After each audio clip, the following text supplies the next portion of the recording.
¡Acción! Bienvenidos. Bienvenidos al capítulo 34 de su no semanario favorito, casa de los comentarios, datos inútiles pero interesantes y de las muletillas al hablar, los crononautas.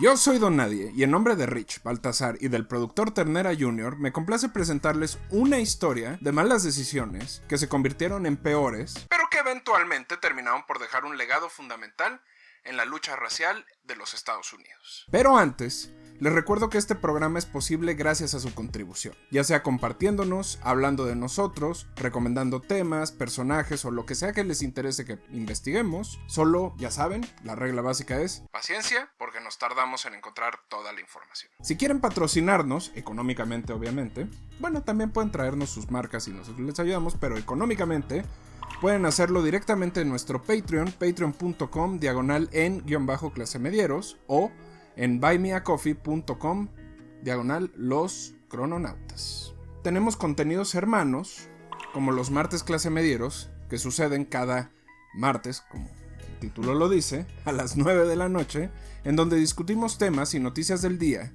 como, y la pregunta más grande que me he hecho en toda mi vida, ¿por qué chingados, señoras, señoritas, señoras, señores, personas, no se ha muerto Luis Echeverría? Pero si quieren ver el martes clasemediero, lo pueden hacer en YouTube, en nuestro canal youtube.com/Escuela Nacional de Clasemedieros. Creo que esa es la dirección, y si no, pongan la Escuela Nacional de Clasemedieros. También, otro contenido hermano que tenemos es Deportes desde el sofá, que si me preguntan a mí, es la mejor manera de ganarse una lanita, y nomás porque me caen verga les voy a dar el tip. Interesante.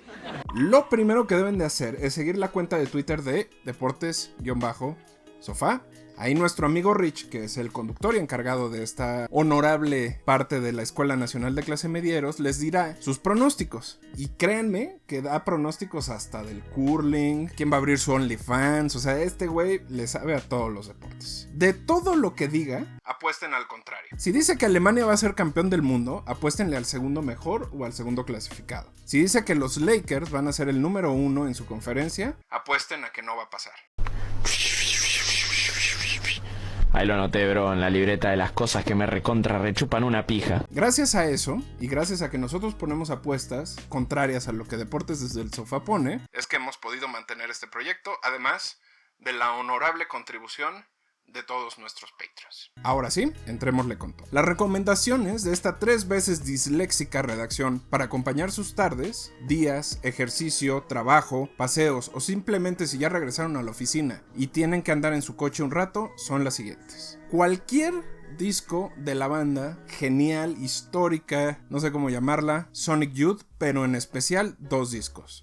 El nuevo EP que estrenaron hace un par de semanas, que se llama In Out In, que salió justo este año, y obviamente el clásico del shoegaze y del grunge, géneros a los que este grupo pertenece, que se llama Daydream Nation. Si no lo han escuchado, escúchenlo, y si no se saben la referencia, hay un capítulo de Los Simpsons donde Homero va a comprar discos y en la pared está pegada un póster de Sonic Youth con una velita. Ese es el Daydream Nation, así que échenle un ojo. Igualmente, mucho de este capítulo está construido de una mezcla extraña de referencias escritas, auditivas y en video. Así que si les interesa el tema del que vamos a hablar, tomen nota. La primera referencia es la autobiografía de Malcolm X, que él mismo escribió en compañía con Alex Haley. El segundo libro que consultamos se llama La muerte está cerca o La muerte está creciendo, la vida de Malcolm X, escrita por Les Payne y Tamara Payne, que fue publicado en el 2020 y que lo pueden encontrar como un recurso gratuito en varios lados. Otra referencia es el artículo del New York Times llamado 2 hombres que fueron convictos por el delito de Malcolm X y que fueron exonerados décadas después por Ashley Sourhouse.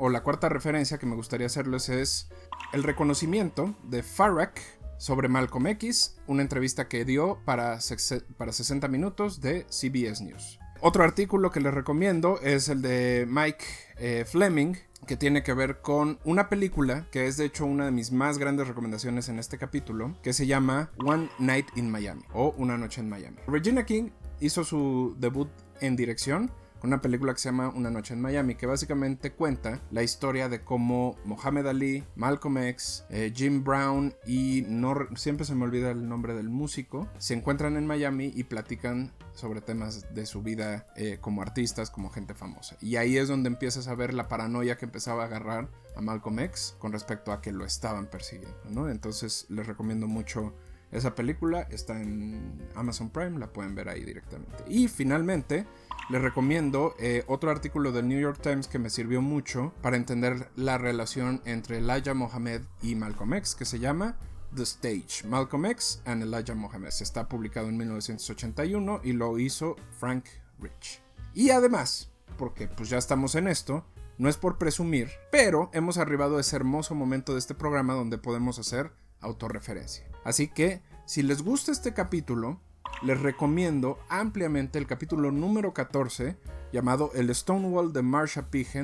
Henderson, P. Johnson, y el 18, El vuelo de la hermana Tharp, que son dos grandes capítulos que hablan justo de este mismo momento histórico, solo que desde la perspectiva de una persona que combatió los derechos de los grupos LGBTIQ+, y la otra de la inventora del rock and roll. Y quien diga que es lo contrario, nos partimos la madre en la Macroplaza con Samuel García. Así que tomen sus pantalones bombachos, su Corán y sus lentes de pasta dura, porque se acerca la historia de uno de los pensadores, activistas e inspiración de la cultura popular más relevantes del siglo XX. Y ahora que lo pienso, eso es algo que digo mucho. Puras pendejadas. Pero cuando lo repita en el número 100 o en el capítulo número 100, ahí es cuando me dejen de pelar. Mientras, créanme que este es uno de los personajes más importantes. Estamos hablando del maestro Malcolm Little, mejor conocido como Malcolm Shabazz o Malcolm X. Esto es el Crononautas 34 y comenzamos. Crononautas.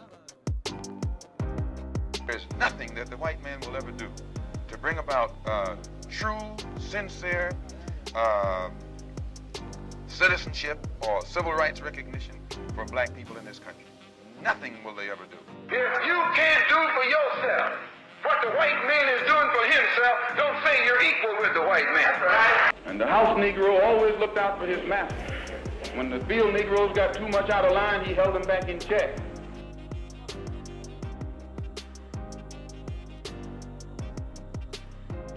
Hoy, Malcolm X. Capítulo 1.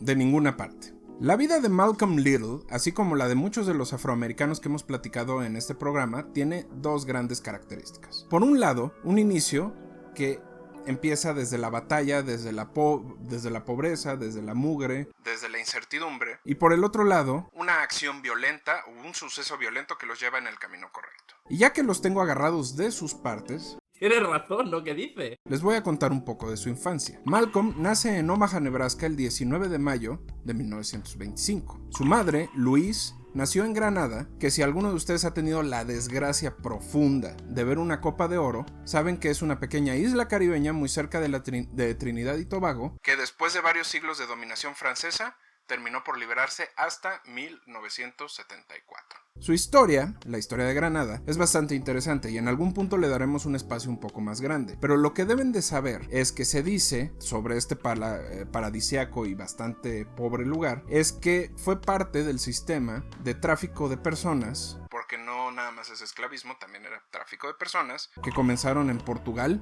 Holanda, Francia, Bélgica y por supuesto España, y que dejó una suma importante de personas afrodescendientes en el Caribe americano. Esto hizo a su madre una mujer con una visión muy particular del mundo, en especial por su pasado y ascendencia nigeriana, obviamente emanada de la esclavitud y abuso por parte del que eventualmente podría ser su padre, un escocés de nombre Norton. Lo que le sucedió a la madre de Malcolm X es que es hija de la violación de un escocés poseedor de esclavos a su madre. Y ella era consciente de esto, era algo que se sabía en la comunidad.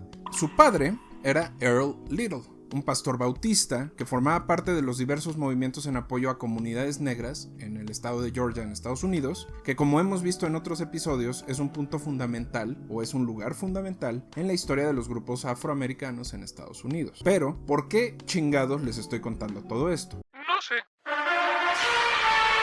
¿Por qué un movimiento del que se habla poco de aquella época y que nutrió muchas de las ideas que posteriormente llevarían a Malcolm a ser un líder o un activista, justo vienen de las ideas y de las enseñanzas que sus padres le inculcaron a él y a sus hermanos? Y aquí hay que reconocer dos grandes puntos. Por un lado, lo religioso, que se volvió parte de la estructura moral de toda la familia y sobre todo una forma de explicar lo que habían pasado y lo que estaba por venir. Y por el otro lado, lo político, que sin duda le brindó a Malcolm toda la capacidad de darse a notar, de exponerse, de negociar y en cierto modo también de reaccionar a otras comunidades. O lo que es lo mismo, y para parar de mamar, la religión le daba el fondo y la política le dio la forma.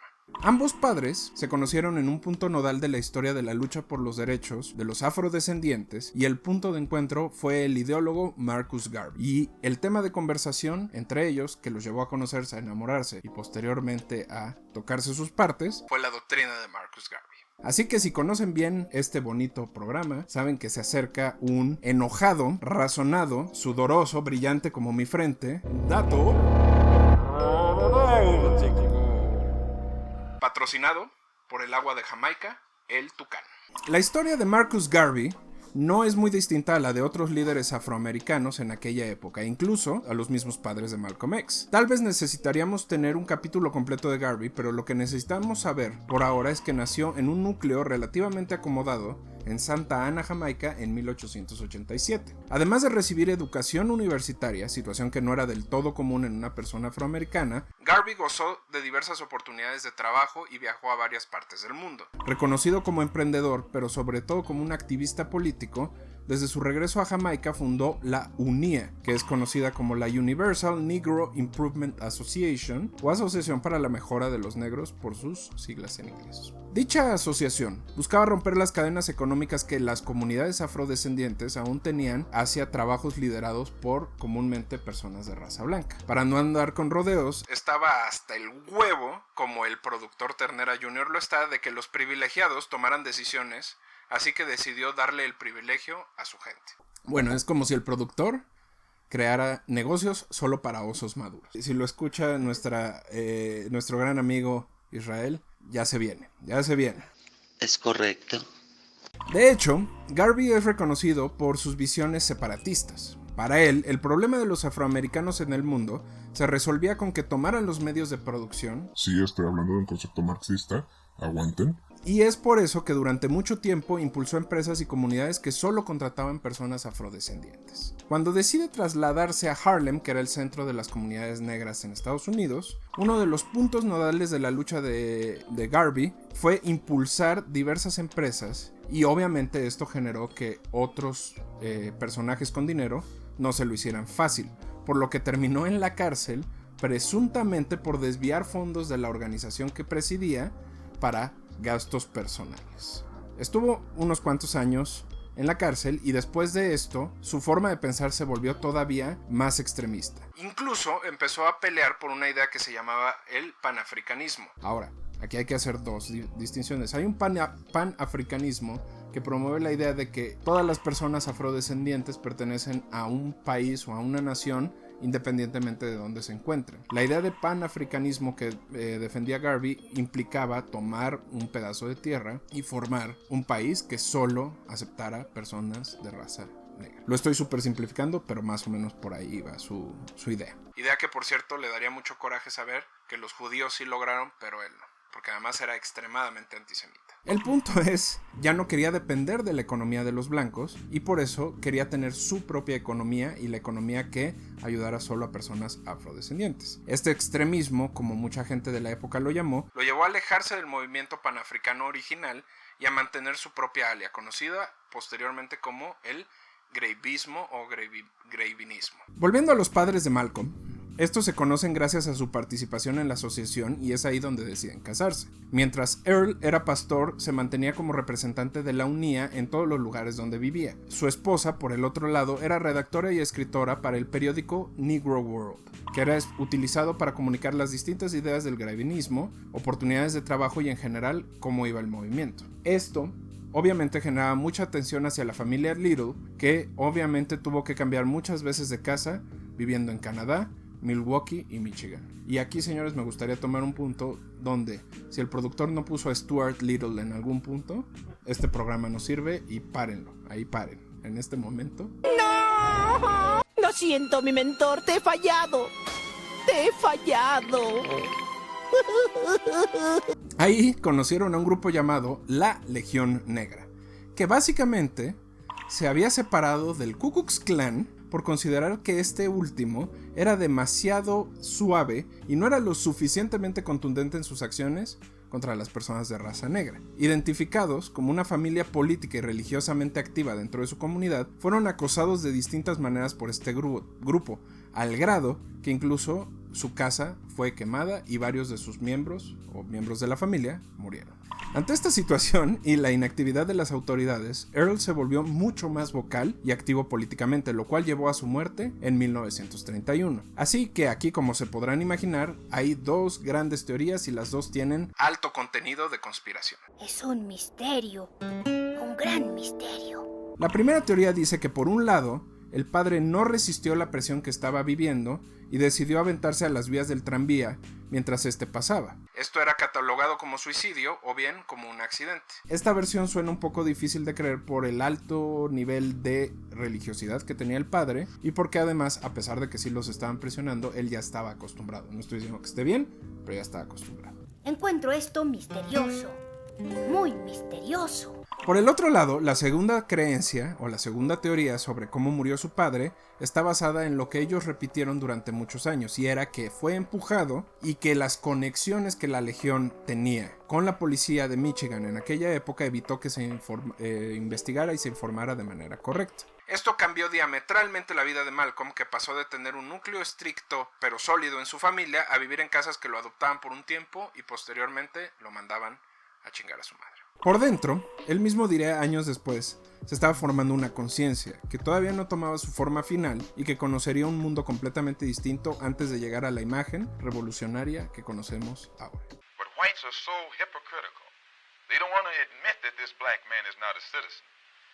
So they classify him as a second-class citizen to get around making him a real citizen.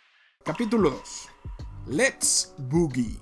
La historia de la madre de Malcolm es todavía más complicada que la de su padre. ¡Ay, ajá! Después de la muerte de Earl, parecía que económicamente no le iría tan mal. Pero como saben, aquí nos gustan los cuentos que son tristes, dramáticos y jodidos. Hay quienes dicen que fue el enojo y el dolor lo que la tronó y la llevó a una vida de desmadre, alcohol y mucho sexo. Hay quienes dicen que fue la situación económica. Lo que es un hecho es que en sus últimos años, Louise tuvo que ser hospitalizada en una institución para ayudarla con su salud mental, institución en la que permaneció hasta 1963, cuando ya establecido económicamente Malcolm puede sacarla. Esto llevó a que Malcolm y sus hermanos vivieran en diferentes casas de resguardo, fueran separados y en algunos casos incluso tuvieran que vivir su vida adulta mucho más aceleradamente, sobre todo a sus hermanas, que tuvieron que casarse para poder tener un núcleo familiar más o menos confiable. Y cuando digo tuvieron que casarse, no fue porque yo crea que se tuvieran que casar para lograrlo, es porque las obligaron. De hecho, Malcolm señalaría que fue en este momento que sintió un profundo resentimiento por la religión cristiana, que en su propia visión abandonó a su madre en el momento en el que ella se volvió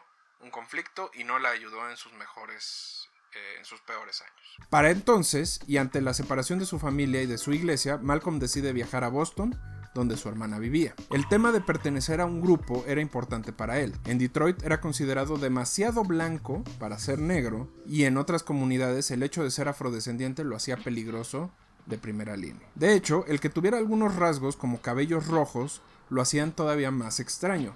Por eso, al llegar a Roxbury en Boston, que era el barrio de la ciudad más grande, la cosa cambió. Es aquí donde también se puede encontrar la pasión de sus primeros años. Su primera pasión fue el baile, los trajes y la peda.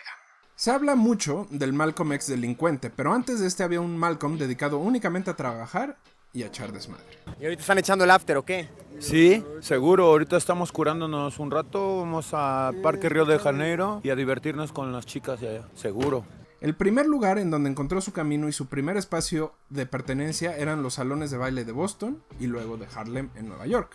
O los bares de jazz también. Las personas que convivieron con él en aquella época lo reconocen como alguien que todo el tiempo estaba buscando brillar, ya fuera para atraer mujeres o para ganarse algunos centavos. Es en ese tiempo que conoce a Elroy Stanford, que en aquel tiempo se convirtió en uno de sus mejores amigos y que poco tiempo después sería un comediante de stand-up bastante relevante. Ambos se conocieron en un restaurante de pollo de Harlem, porque no podía ser de otra manera, en donde ambos lavaban los platos. Fueron compañeros de juerga y mientras Malcolm se mantuvo limpio, entre comillas, fue uno de sus mejores amigos. La cosa es que Malcolm no tenía claro su camino, o lo que debería de hacer. Si ahora las oportunidades para las personas de la comunidad afrodescendiente son bajas, imagínense a finales de los 30s, que eran aún peores, o casi en los 40s. Y como hemos platicado, en muchos casos, o se volvían músicos, o se volvían pastores, o se volvían militares, o boxeadores, pero en el caso de Malcolm Little, se volvió un delincuente. Entre Roxbury y Harlem, Malcolm visitaba los billares y era ahí donde pichaba algunos trabajos, y por pichar me refiero a, se ofrecía para. También fue ahí donde conoció a otro de sus grandes amigos, Malcolm Jarvis. En conjunto con él, hicieron desde pequeñas estafas y robos hasta asaltos, extorsión y venta de drogas. Drogas que el mismo Malcolm Little consumía con bastante regularidad. Al mismo tiempo, obtenía pequeños trabajos limpiando mesas y zapatos, lo que le permitía tener un ingreso relativamente estable y parecer una persona normal, y lo pongo entre comillas. Pero con lo que ganaba de sus otros proyectos, se compraba lo que acá en México conoceríamos como trajes de pachuco, y salía a fiestear. La cosa con él era que cuando necesitaba lucir respetable, usaba lo que llamaba los nigger suits, o trajes de empleado o esclavo. Pero cuando salía de fiesta no le temía al color y a la flamboyancia, razón por la cual era reconocido en Boston. El trabajar en la cocina del tren que iba de Boston a Nueva York le permitió establecer una dinámica en donde mientras estaba en Boston se dedicaba a estafar gente, mientras que estaba en Harlem se dedicaba a ser proxeneta. ¿Qué? Esto lo colocó en una situación bastante ventajosa porque por un lado nunca lo encontraban en un lugar específico y siempre podía cometer delitos y desaparecer. Pero llegó un punto en el que la situación se salió de su propio control. En la Navidad de 1942, Malcolm, Jarvis y dos chicas blancas, y ténganme paciencia pero es importante que sean blancas, Okay, whatever you say, de nombre Beatrice y Joyce, lo acompañaron a una serie de robos. Unos días después fueron detenidos tratando de recuperar un reloj que habían robado y después empeñado, que pertenecía a alguno de los artículos que se habían, a alguna de las personas que habían denunciado el robo. Durante los juicios, la policía de Cambridge, Massachusetts, trató de convencer a las chicas que aseguraran que fueron violadas por Malcolm y Jarvis para aumentar su pena. Ellas se negaron porque eran sus amigas y les dieron una condena de 5 años que, afortunadamente para ellas, nunca tuvieron que cumplir. Joder, qué gran historia, tío, me he emocionado y todo, macho. Pero Malcolm y Jarvis, asumidos como los organizadores y la mente detrás del asunto, tuvieron que pagar una sentencia de 10 años por robo. Al entrar a la cárcel, Jarvis diría que Malcolm quería aprender todo lo posible para no ser tratado como lo habían hecho. El haber estado en la jaula durante todo el proceso, porque si ustedes no lo saben, antes se acostumbraba que pagaras una fianza para atender tu juicio de manera presencial, pero sin estar encerrado. Pero como ellos no tenían dinero, no lo pudieron pagar, entonces cada vez que iban a juicio lo tenían en una jaula. Y era una jaula, no eran esposas, era una jaula, que obviamente tiene connotaciones racistas. El asunto es que el haber estado ahí en esas jaulas, la laxitud con la que trataron a las chicas frente a su propia experiencia, más lo que le había pasado a sus papás, despertaron su curiosidad sobre una tonelada de cosas. Evidentemente no solo se trataba de conocer todos los métodos posibles de extorsión, de pronto un viejo pensamiento atacó su cabeza y le recordó algo que pasó en su infancia. Según su propia biografía, uno de los momentos nodales para él fue cuando, además de todo lo que les hemos platicado, le contó a uno de sus profesores que quería ser abogado. Evidentemente, sus profesores y sus entonces compañeros de escuela se burlaron de él, asegurándole que eso nunca sucedería y que por el contrario, siempre tendría la ley en contra y debía cuidarse de ella. Este suceso lo deprimió lo suficiente como para no volver a ser estudiante y, sobre todo, en la cárcel revivió su necesidad de entender la justicia y ayudar a sus hermanos a alcanzarla. Es aquí donde leyó toneladas de comunismo, toneladas de socialismo, toneladas de teorías filosóficas y que también, para fortuna del futuro Malcolm X, sería donde su hermano Will lo invitaría a unirse a la nación del Islam. Esperemos que estén disfrutando este Crononautas 34 sobre Malcolm Shabazz o Malcolm X. Si quieren evitar que nos unamos a una secta y que sigamos esparciendo el poco conocimiento que obtenemos, nos pueden donar en patreon.com/en-clasemedieros o en Buy Me a Coffee /Los Crononautas. Si no, con replicar, comentar y escuchar nuestro contenido, estamos más que agradecidos. Pueden encontrarnos en Instagram como Los Crononautas Podcast, en-clasemediero, Ternera Junior, Don-Nadie-Reco o Deportes-Sofá. Vamos a un intermedio clase mediero y retachamos. Intermedio clase mediero. Photos with disturbing backstories.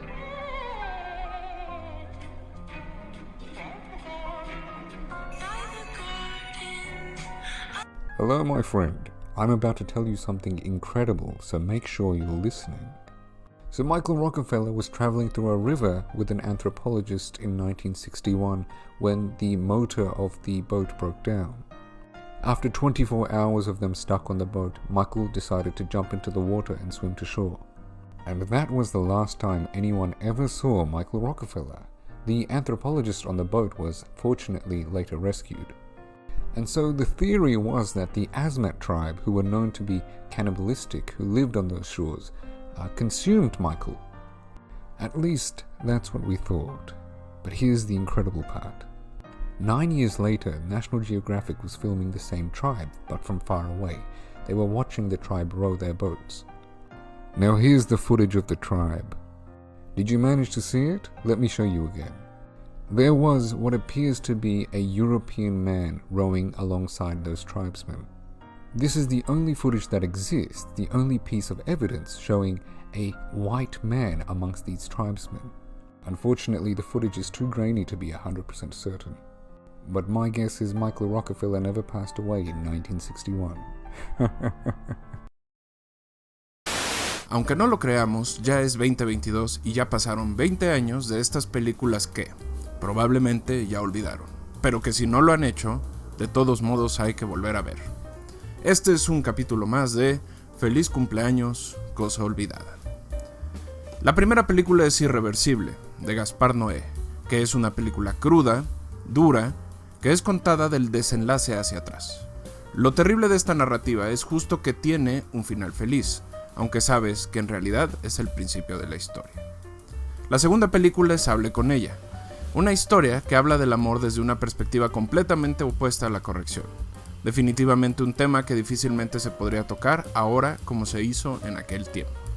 Ciudad de Dios, de Fernando Meireles, nos muestra de cerca dos historias en donde el contexto social sí importa, pero que en última instancia depende de cómo cada individuo toma sus decisiones.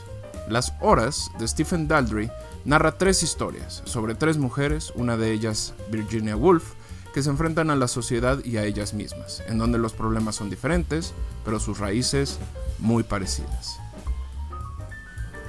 Hora 25, de Spike Lee, intenta narrar las últimas horas de un condenado, que a su vez analiza lo que deja fuera, con un final en el que uno nunca sabe si el personaje tomó una u otra decisión y en donde el director espera que te quedes con lo que mejor te haga sentir.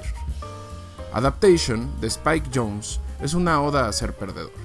Con el guión de Charlie Kaufman, dos historias que se cruzan gracias a una orquídea.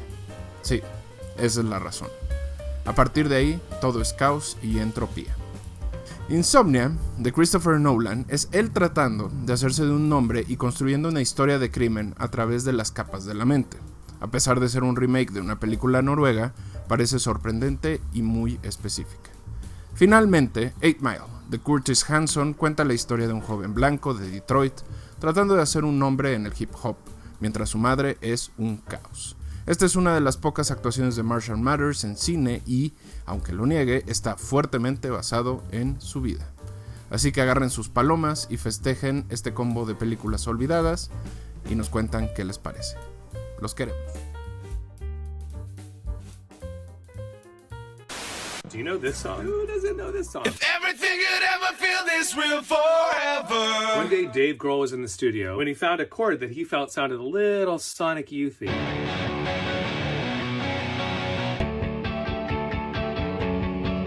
Grohl Grohl was so worried that he'd rip them off that he played the demo for Thurston and Kim. Basically said, why is it a demo? It should be on the album. Hello, I've waited here for you ever long. Dave wrote the song about Veruca Salt's Louise Post, who recorded a few parts over the phone.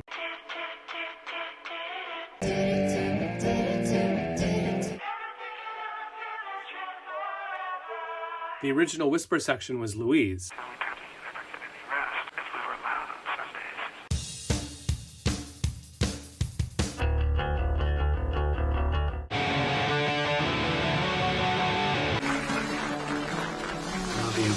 And I know about the baby.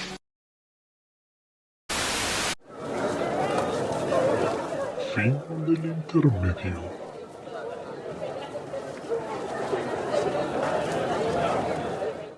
Gracias por continuar con nosotros en este capítulo 34, con el que a partir de ahora llamaremos por su nombre elegido, más que por el que los esclavistas le dieron. Capítulo 3. Todo es un aprendizaje. Nunca está de más decir que a pesar de que después se le reconoció como un líder político y religioso, Malcolm mantuvo una resistencia considerable durante toda su juventud hacia todas las religiones, especialmente en contra del cristianismo. Además de ver cómo abandonaron a su mamá, Malcolm creía que los bautistas y pentecostales eran en realidad, y cito, negros queriendo ser como blancos. Para él, como lo diría en una entrevista para la Universidad de Berkeley, la religión cristiana solo perpetuaba los estereotipos y las diferencias entre los distintos núcleos sociales, o lo que es lo mismo, que la religión mantenía a los blancos con una rodilla en el cuello de las personas afrodescendientes. Es por eso que cuando su hermano lo invita a unirse a la Nación del Islam, la cosa se veía un poco diferente. Para Malcolm, la diferencia radicaba en la independencia y autonomía de la nación y cómo esta era ofrecida hacia sus seguidores. No era un símil o una copia de lo que hacían los blancos, era una estructura interpretativa cercana a lo que Marcus Garvey buscaba originalmente cuando hizo el garvinismo, que trataba sobre todo de darle independencia a los pueblos afrodescendientes. Pero antes de seguir con esto, se acerca un jugoso y mangoso dato cronológico. La Nación del Islam, o NOI, es la descendiente directa de lo que Marcus Garvey promovía en la UNIA en un principio y en el muy conocido por todos nosotros Templo de la Ciencia Mora de América. Claro. Su fundador, Wallace Fard Muhammad, asegura que venía de la Meca y que su objetivo era ayudar a los afrodescendientes en América a encontrar su camino. Sin embargo, hay dos teorías sobre el origen de Wallace. La primera asegura que Wallace era en realidad Wally Ford, un delincuente que sirvió tiempo en San Quintín, en California, y que salió justo a tiempo, en 1929, para convertirse en el líder religioso. Según el FBI, de hecho, sus huellas dactilares coinciden con las del líder religioso. La otra teoría dice que es una persona de nombre David Ford que reclamó ser la reencarnación del fundador del Templo de la Ciencia Mora y que por derecho debía de ser el heredero, a lo que los miembros de la comunidad obviamente lo mandaron directito a Monterrey. Así que básicamente en ambos casos podemos asumir que este personaje era un símil de Bender que estaba fundando su religión, pero en lugar de habanos y trabajadoras sexuales, lo hizo con antisemitismo y ortodoxia religiosa. La relevancia de Malcolm en la Nación del Islam no fue cuando fue liberado de la cárcel. De hecho, mantuvo cartas cercanas con el fundador durante su estancia en esta y al salir le dio una visita donde el mismo líder le encargó el establecimiento de un templo en Boston.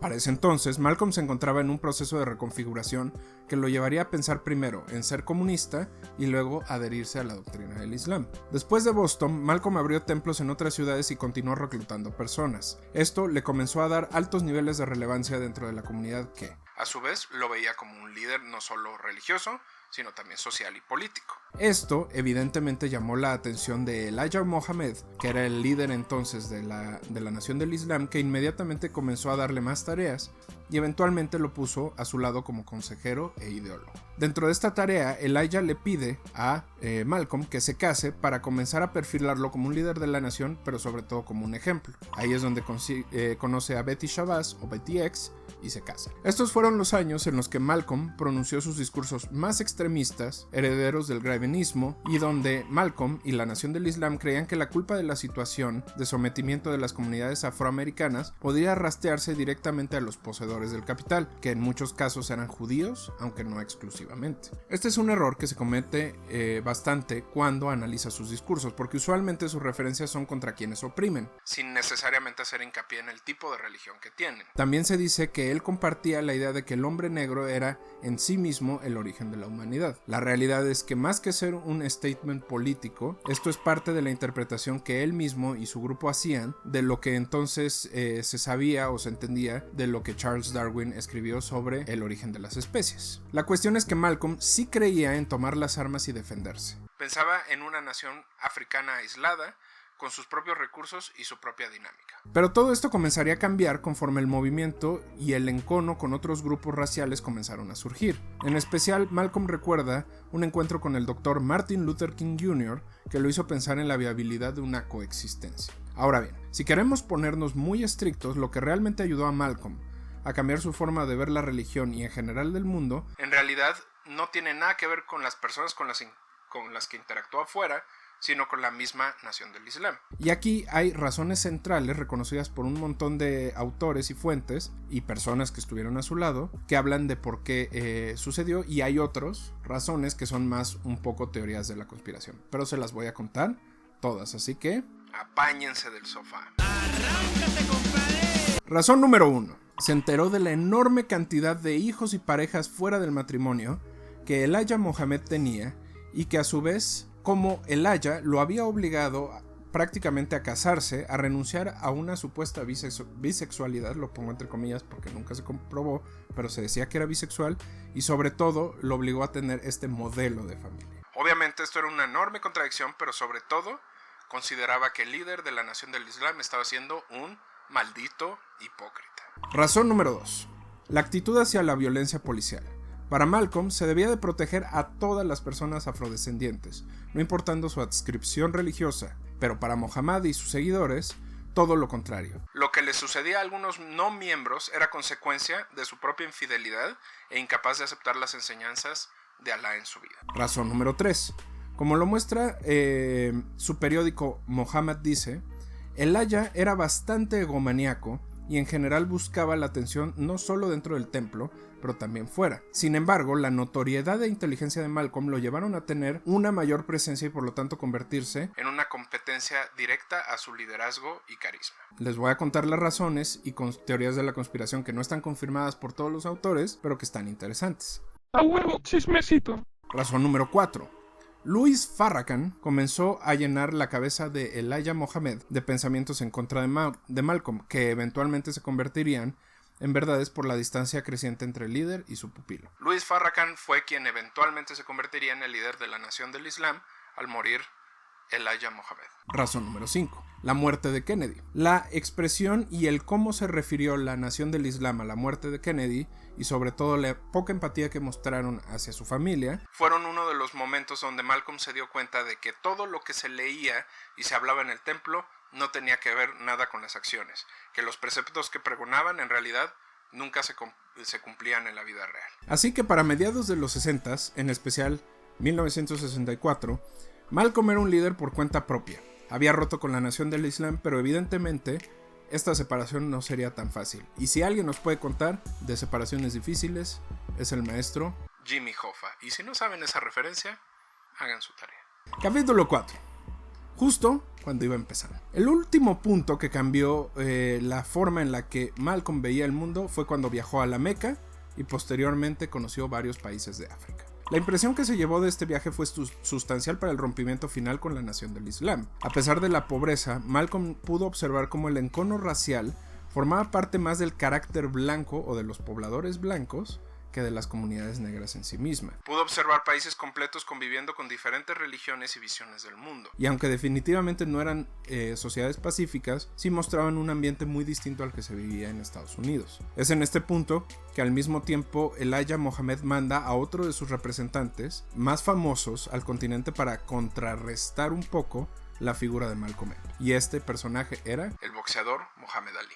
A pesar de ser amigos durante algún tiempo, Mohammed y Malcolm comenzaron a distanciarse cuando este último decidió tomar distancia de la Nación del Islam. De hecho, ambos tienen una historia de llegada similar e incluso comparten la experiencia de cambiar su nombre, uno a Muhammad Ali y el otro a Malcolm X o Malcolm Shabazz. Incluso hay entrevistas donde Muhammad Ali hace referencia a la misma razón que Malcolm dio para cambiarse el apellido. Es el apellido de una persona que esclavizó a mi familia y no hay razón para llevarlo. De hecho, es un símbolo de opresión. Así que mientras Ali daba pláticas y aparecía en un coche descapotado por las calles de África, Malcolm era recibido por líderes políticos y discutía sobre temas relevantes para la comunidad afroamericana. Como se puede pensar, Elijah Muhammad estaba mucho más interesado en mantener a la gente interesada que en realmente ayudar a los demás. Y el punto aquí es que al regresar a Estados Unidos, la cosa se puso muy rara y oscura para el maestro Shabazz. Las amenazas de muerte siempre sucedían, y es algo que lo acompañó durante toda su vida. Estaba acostumbrado desde niño, así que no se puede hablar de un momento en donde estas amenazas lo hicieran sentir diferente. Sin embargo, uno de los primeros avisos vino cuando quemaron su casa, propiedad de la Nación del Islam y que se habían negado a abandonar. ¿Qué ha pasado? Escucho fuego, no fastidie que se me quema la casa otra vez. ¿Qué dices? ¿Qué dices? ¿Pero qué narices? ¡No! Que no, que se me quema la casa, que se me quema... ¡Ay, por... ¡No! ¡Mi casa, tío! Para fortuna de él y su familia, nadie salió lastimado y aunque las autoridades le atribuyeron el evento a grupos radicales, muchas personas creen que fue el primer intento de la Nación del Islam por quitarlo del camino. Esto evidentemente no lo detuvo. Durante varios meses se mantuvo saltando de un hotel a otro mientras daba pláticas y conferencias en distintas partes de Estados Unidos. Se sabe todo esto porque al igual que la Nación del Islam, el FBI y la CIA mantenían una vigilancia muy cercana a él por considerarlo un sujeto político de alto peligro para el capitalismo. Así, el 19 de febrero de 1965, mientras pronunciaba un discurso en Manhattan, 21 balazos impactaron el cuerpo del líder, quien murió a los pocos minutos. Los autores de este delito dependen de quién se crea que lo hizo o quién fue imputado realmente por él, pero al final, por lo menos en el evento, Talmat Hayer fue el único reconocido como miembro de la Nación del Islam que fue golpeado en el lugar y además asesinado. Los demás escaparon. Por cierto, Talmat era en realidad un policía encubierto.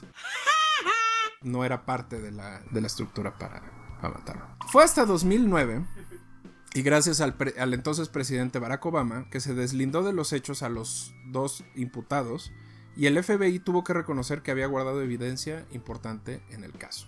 Y aquí es donde se pone todo conspiranoico, porque se sabe que Louis Farrakhan había pronunciado la frase: a hipócritas como Malcolm habría que cortarles la cabeza. Se dice que la Nación del Islam y el FBI tuvieron un acuerdo que beneficiaría al entonces líder Elijah Muhammad contra las acusaciones de acoso que pendían, en donde decían que había tenido sexo con menores de edad, que había abusado de varias mujeres, y entonces a cambio el FBI le dijo: ¿quieres que este delito desaparezca?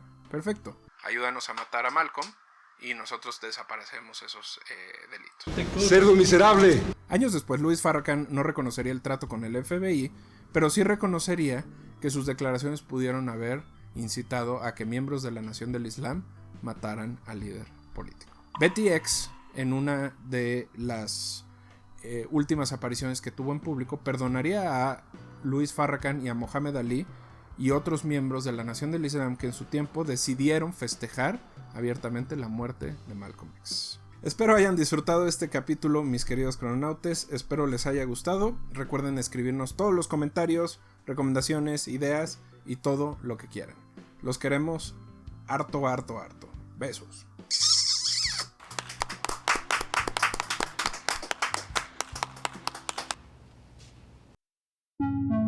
Crononautas. Te brilla harto el coco, güey. ¿Quieres? Trae una servilleta para que te estés... Me lavo la cara, güey. No creo que vamos a estar sudando, güey. O sea, yo no tengo pedos. Aquí no se ve tanto.